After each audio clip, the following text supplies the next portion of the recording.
we're going to go over to Will, who's going to be sharing his story on neighborhoods.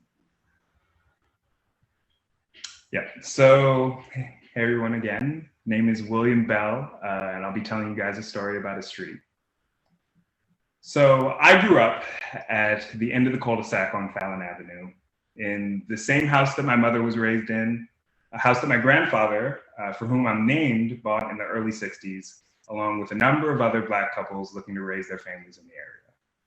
This meant plenty of kids for my mother to hang out with. She and my aunt had a group of 5 girlfriends. It was the 2 of them, Marla from 2 houses to the right, Vivi from 2 doors down on the left, and Donna from down the block.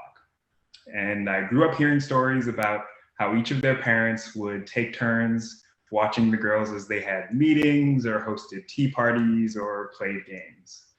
And in turn, the same folks who looked after my mother kept an eye on me as I was growing up on the block. Living in a cul-de-sac, I spent hours on hours on hours playing in the street, whether I was biking or skateboarding or rollerblading or any number of other activities with wheels that helped me find more bruises on my ankles.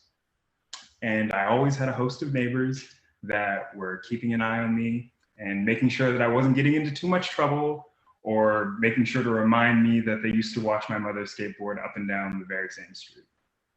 Jump to last month, and like many folks, I had been working remotely for a long period of time in between leases and house sitting for my parents while they were spending time in Indiana, where my father's from. And it was the longest that I had spent at that house since I moved out 5 years ago. It was a Friday night after an especially long week where things had been really frustrating and grating at work. I was struggling to be satisfied with the things that had been accomplished and feeling really disappointed and frustrated with the things that had yet to work out. Around 7 p.m., I received a call, and it was from Rose, who is the daughter of Marla, who was one of the little girls from my mom's crew when she was younger. Her and her mother were having trouble setting up their printer, so I put on my best tech support hat and tried to help them figure out the issue, asking the standard questions. Well, did you try setting this? Did you look that up? Well, what happens if you turn it off and turn it on again? But after a couple failed attempts, Rose suggested that it might be easier if I just came over and helped out. So I scrubbed up and put my mask on and traveled the 100 feet from my door to theirs to see if I could help investigate. And while we were troubleshooting the problems with the printer, we all caught up. Mrs. Hall, Marla's mother, asked me about my parents in Indiana. Rose told me all about her new job with a woman from church, and her brother told me all about his new YouTube channel.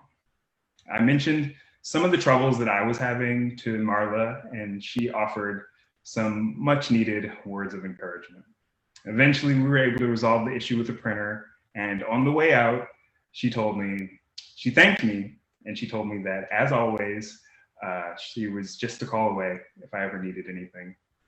And that evening brought everything back into perspective for me. It gave me a chance to see past the things that were causing me anxiety and the things that I was struggling with at work, and allowed me a moment to really focus on the importance of the relationships of the people that love me in my life and that help keep me grounded. So that night I took some time and I thought about and I cherished those relationships, and I cherished the memories that I have of the people who have poured so much love into me over the course of the years on that street. And I was thankful for the people that are still at the end of the cul-de-sac on Fallon Avenue that are looking out for me. Oh, great job, Will. I was hearing your story just was bringing back a lot of memories of growing up on Albemarle Street in El Cerrito, and and just like all the people and the characters, and also how grounding neighborhoods can be. Curious, Rebecca or Christy, whether anything stood out to you. I really liked how you really showed or talked about your fears of what's going on.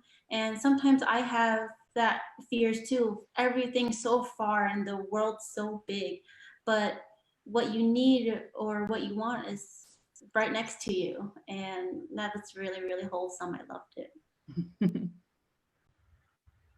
I definitely loved imagining your mom in the 60s, because I love your mom. Shout out to you, Ione, if you're watching. But I also loved the imagery in your story and how much feeling I could feel your connection to your neighborhood. And I remember having those neighborhoods when I was growing up and feeling so at home, not only in your home, but outside of your home, just in that space. And it kind of takes you back every time. I really like how you reflected back. And sometimes we need that really bad. Yes. Speaking of family members, Adela Darrow is out there saying, hi, Will, and hi, Rebecca. And she's going to say hi to Christy, I'm sure, when you start speaking. Yay to my mom.